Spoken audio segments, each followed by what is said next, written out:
नमस्कार।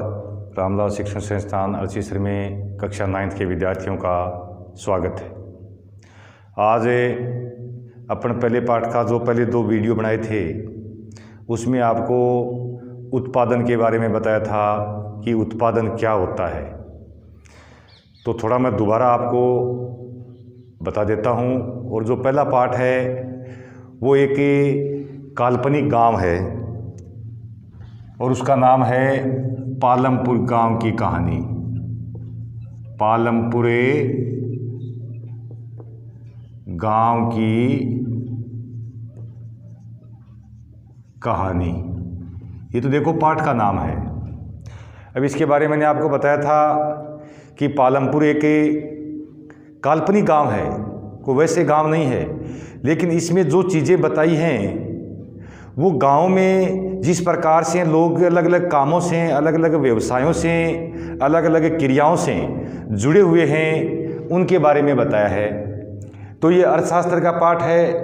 अर्थशास्त्र में अपन आर्थिक क्रियाओं का अध्ययन करते हैं, धन संबंधी क्रियाओं का अध्ययन करते हैं, चाहे वह खेती से जुड़ी हो या उद्योगों से जुड़ी हो या खनिजों से जुड़ी हो।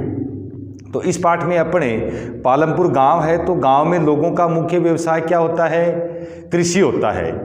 और इसमें भी बताया गया है कि पालमपुर में भी ज़्यादातर लोग क्या करते हैं? खेती करते हैं।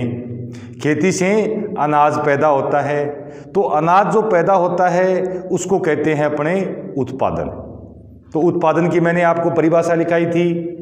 उत्पादन किसे कहते हैं? कि ऐसी चीज़ों का उत्पादन या ऐसी चीज़ों का निर्माण या बनाना जिससे हमारी आवश्यकताओं की पूर्ति होती हो, उसे हम क्या कहते हैं? उत्पादन कहते हैं। जैसे ये पेन है, ये भी क्या है?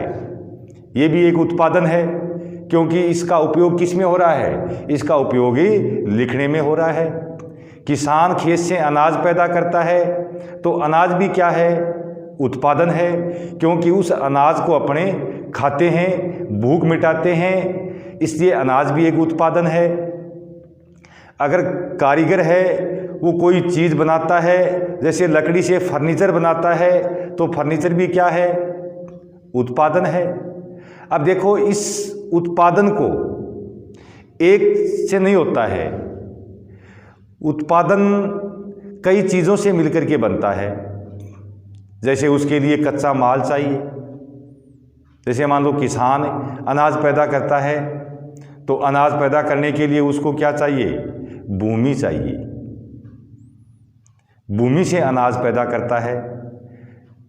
अब ये तो है नहीं कि भूमि में अनाज बो दिया और सीधा तैयार होकर के मुंह में आ गया, अपनी भूख मिट गई, ऐसा नहीं है। उस अनाज को काटने के लिए मनुष्य को क्या करना पड़ता है?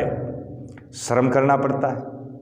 उसकी कटाई करनी पड़ती है, निराई करनी पड़ती है, गुड़ाई भी करनी पड़ती है, फिर उसका परिवहन भी करना पड़ता है। तो उत्पादन में कई क्रियाओं का योगदान होता है। तो उत्पादन के बारे में मैंने आपको पढ़ाया था, किताब में बताया भी था कि उत्पादन में किसी चीज़ का उत्पादन करते हैं उसके लिए 4 चीज़ों की आवश्यकता होती है, जिसमें आपको मैंने पहला पॉइंट बताया था भूमि, उसके बाद बताया था पूंजी, फिर श्रम, और चौथा है संगठन या साहस। यानी इन तीनों को समेकित करने वाले को संगठनकर्ता या साहसी कहते हैं या उद्यमी कहते हैं। तो भूमि के बारे में मैंने आपको बता दिया। अब दूसरा जो टॉपिक है वो है पूंजी का, क्योंकि भूमि अकेली उत्पादन नहीं देती है। जब तक किसान उसमें हल नहीं चलाएगा, बीज नहीं बोएगा, तब तक उत्पादन नहीं होगा। अतः जितना महत्वपूर्ण पहला घटक भूमि है, उतना ही महत्वपूर्ण दूसरा घटक पूंजी भी है। अब देखो, पूंजी किसे कहते हैं? आज मैं आपको पूंजी के बारे में थोड़ा बताऊंगा। तो देखो, पूंजी क्या होता है? पूंजी किसे कहते हैं और पूंजी कितने प्रकार की होती है? तो पूंजी देखो, पूंजी है धन का वह भाग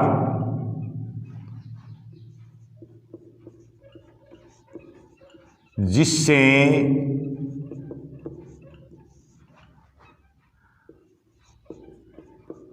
और अधिक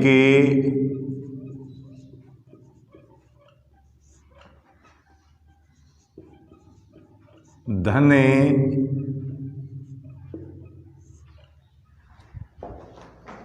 कमाया जा सके।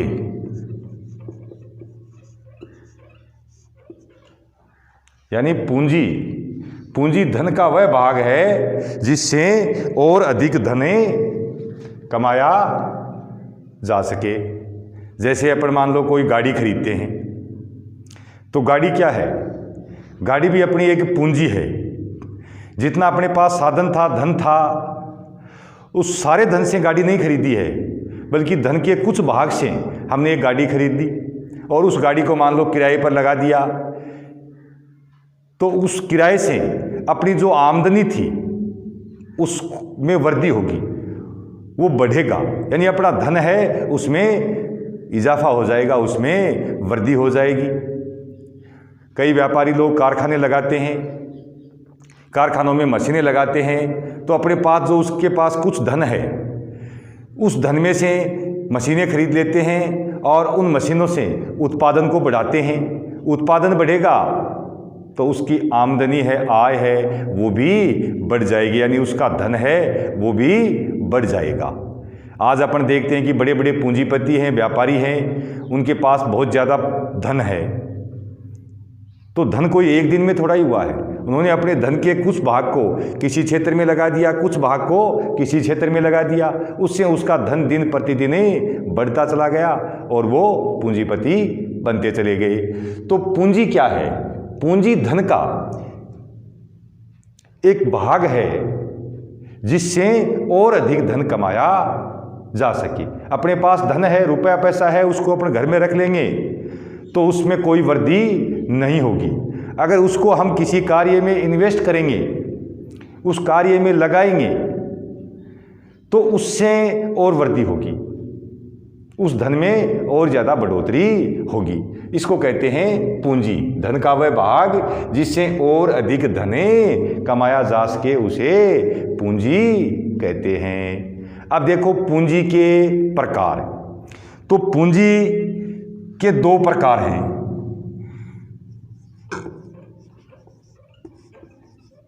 पूंजी के प्रकार, पूंजी दो प्रकार की होती है। पूंजी दो प्रकार की होती है। एक है स्थायी पूंजी,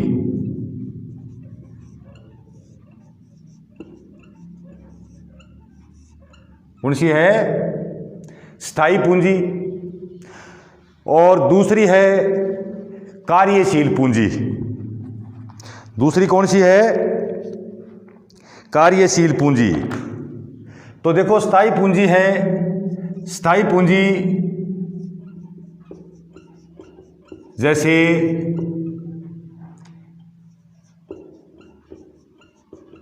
औजार,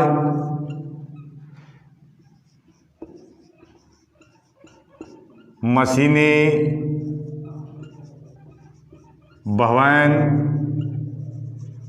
आदि। ये क्या है? ये स्थायी पूंजी है।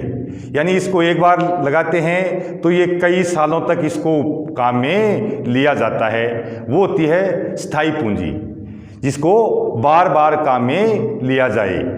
जैसे औजार हैं, तो एक बार औजार खरीद लेता है कारीगर, तो उस औजार से वह कई सालों तक काम करता है।